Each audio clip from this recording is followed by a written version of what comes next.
Selamat sore Ibu Interpreter, saya Indah Nilam sebagai presenter dari Indonesia. Selamat sore Ibu Indah, saya Wiwit Apriani, presenter Indonesia Integrate. Apakah Ibu Wiwit sudah siap untuk menginterpretasikan kami sekarang ini?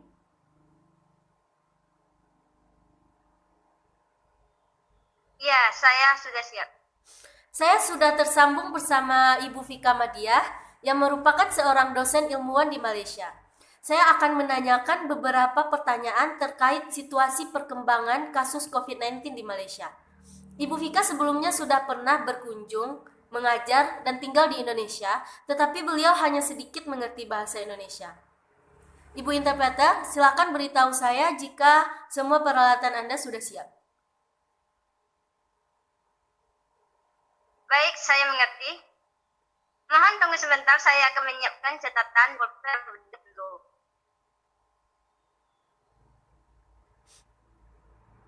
Terima kasih telah menunggu, saya sudah siap.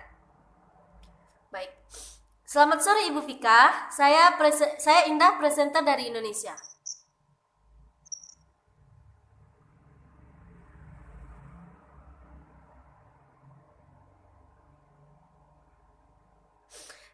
Selamat sore Ibu Vika, saya Indah, presenter dari Indonesia.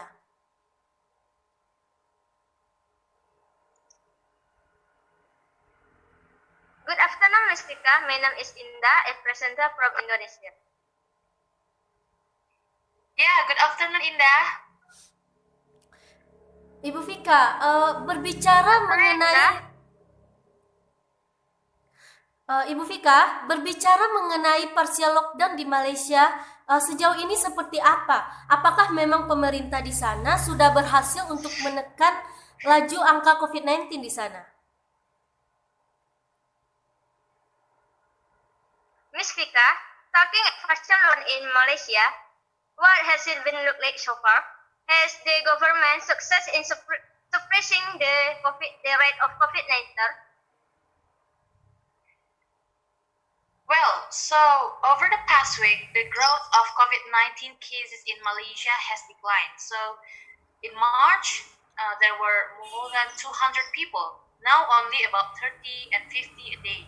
So based on this consideration, the government decided to start opening up the economic sectors 1 week earlier than planned on May 12th.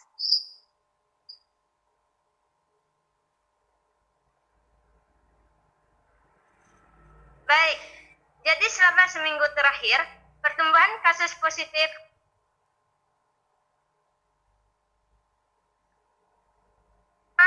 mencapai 250 lebih satu orang. Sekarang ini hanya sekitar 30-50. Jadi 50 orang. Jadi berdasarkan pertimbangan ini, pemerintah memutuskan untuk mulai membuka sektor-sektor ekonomi lebih cepat 1 minggu dari yang direncanakan pada tanggal 12. Oke. Ibu, sebenarnya partial lockdown di Malaysia itu artinya seperti apa? Karena di Indonesia sendiri juga sebenarnya partial lockdown, tetapi dengan aturan-aturan yang berbeda. Menurut Ibu, sebenarnya apa yang membedakan aturan antara Indonesia punya dan Malaysia punya?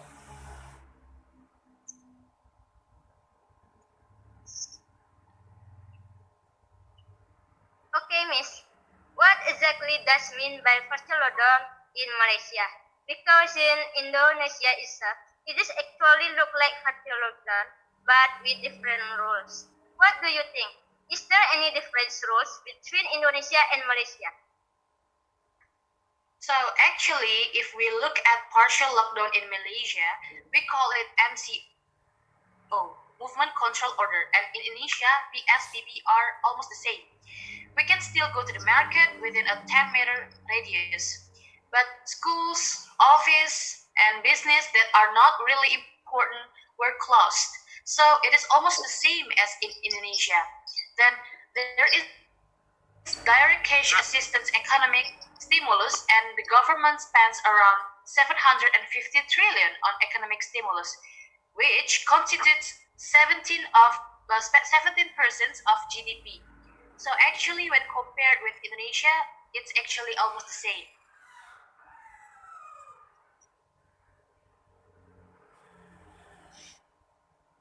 Jadi sebenarnya kalau kita lihat antara partial lockdown di Malaysia, kita menyebutnya sebagai MCO atau Movement Control Order, SPB di Indonesia itu hampir sama. Jadi kita masih bisa ke supermarket, pasar dalam radius 10 meter. Tetapi sekolah, kantor-kantor dan bisnis yang tidak itu ditutup. Jadi hampir sama seperti di Indonesia. Kemudian juga ada bantuan langsung tunai atau BLT, stimulus ekonomi. Pemerintah sendiri menghabiskan sekitar 750 triliun untuk stimulus ekonomi yang merupakan 17% dari PDB. Jadi sebenarnya kalau dibandingkan di Indonesia itu hampir sama. Tetapi mengenai BLT tadi ya Bu, atau bantuan langsung tunai, di Malaysia informasinya di sana tidak pandang bulu atau tidak pilih-pilih orang.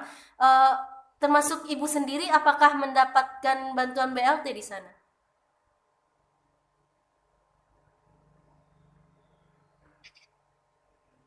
What about BLT or cash transfers in Malaysia? The information we got that there is no discrimination to get it. And for you, did you get it, sir?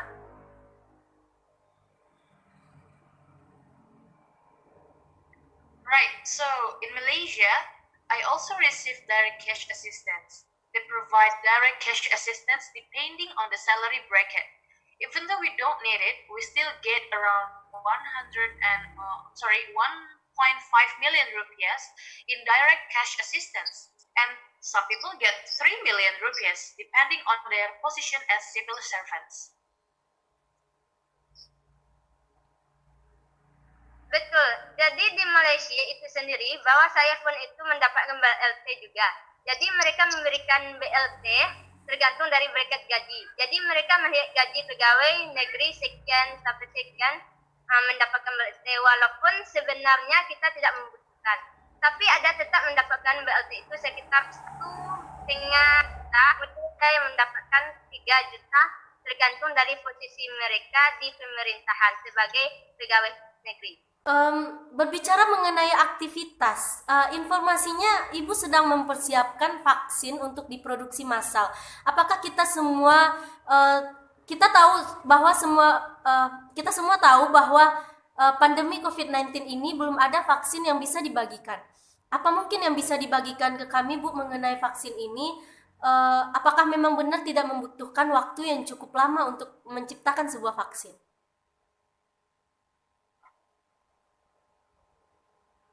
Talking about activities, the information we have got that you are preparing a vaccine for mass production. Moreover, we all know that the COVID-19 pandemic has no vaccine that can be distributed. What is possibility that can be shared with us regarding this vaccine? Is it right that it does not take a long time to create a vaccine? Well, theoretically, produce a new vaccine, it is required 10 years, but we don't have time to wait 10 years. What researchers in various countries are doing right now is they are mass ready.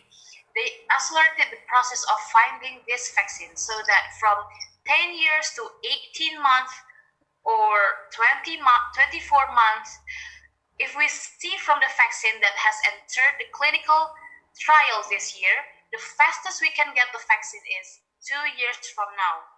We have to be patient because we have to make sure this vaccine is really safe for us. So it doesn't harm us and it is effective and can certainly inhibit the development of viruses.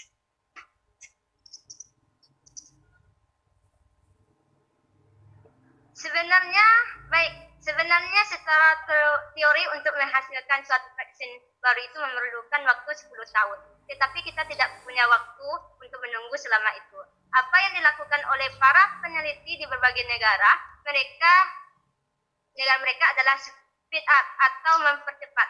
Mereka mempercepat proses pengeluaran vaksin ini sehingga yang tadinya 10 tahun menjadi hanya 18 bulan atau 24 bulan saja. Jadi kalau kita lihat dari vaksin-vaksin yang sudah lanjut ke uji klinik tahun ini, paling cepat kita bisa mendapatkan vaksin adalah sekitar 1,5 dari 1,5 tahun dari sekarang.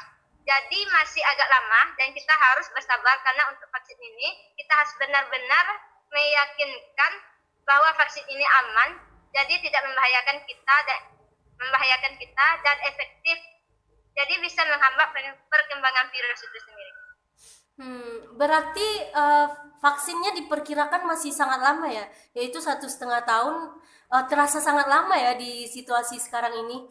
Dilihat dari beberapa contoh kasus yang ada di Indonesia, beberapa orang yang positif kasus COVID-19 diberikan obat yang diberikan sebelumnya kepada pasien flu burung seperti Tamiflu.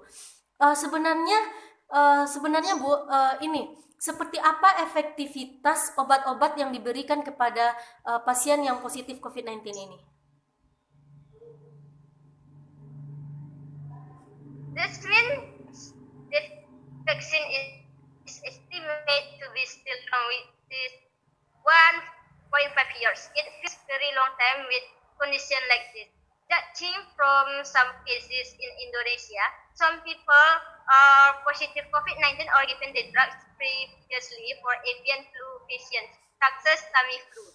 What exactly the effectiveness the drugs are given to this COVID-19 patient? Well, I must underline here that for COVID-19, there is no yet specific cure or specific medicine. So the medicine that we use right now is medicine that we used for the other disease. For example, we use Kaletra for HIV. In Indonesia, oseltamivir is used for bird flu. Then now is the use of remdesivir for Ebola and hydroxychloroquine for malaria. Whether it is effective or not, I can say this is not a cure for COVID. Like remdesivir, the effect is to shorten the patient's stay from 15 days to 11 days in the hospital. It seems insignificant, but at the hospital, they can save 4 days, and this is very significant. It means that there are new patients who can enter the hospital. So don't let the hospital collapse because there are too many patients in the hospital. The function of this drug is only to shorten the duration of the patient staying in the hospital, not to cure it completely.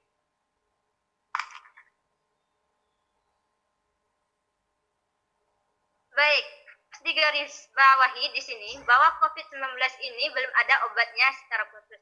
Jadi obat-obat yang kita gunakan sekarang ini adalah obat yang digunakan untuk penyakit lain.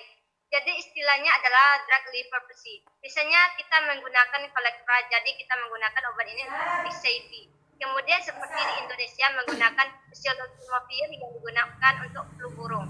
Dan kemudian sekarang sedang penggunaan remdesivir yang dulu sempat digunakan untuk Ebola, hydroxychloroquine, dan untuk malaria. Apakah efektif atau tidaknya?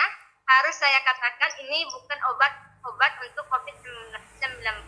Seperti remdesivir, ya efeknya itu akan memendekkan masa tanggap dari 15 hari di rumah sakit 11 hari. Ini tidak signifikan. Tapi kalau kita lihat di rumah sakit mereka berhasil menghemat waktu selama 4 hari. Ini sudah signifikan sekali. Tidak baru ada vaksin yang bisa masuk. Jadi jangan sampai sakit atau tim kesehatan nasional itu ambruk karena terlalu banyak pasien di rumah kita. Jadi fungsi dari obat ini hanya memendekkan durasi pasien tinggal di rumah sakit, tidak menyembuhkan secara total. Baik, terima kasih Ibu. Kita semua berharap semoga semoga vaksin untuk pandemi COVID-19 ini segera ditemukan. Terima kasih informasinya Ibu Vika Madia. Terima kasih Ibu Wiwit. Semoga kita selalu sehat. Sampai jumpa. Well, we all hope that this vaccine for COVID-19 will soon be found. Thank you for the information, Ms. Vika Madia, and thank you for Ms. Wiwit. May we always be healthy and see you. Okay, thank you, Indah. See you.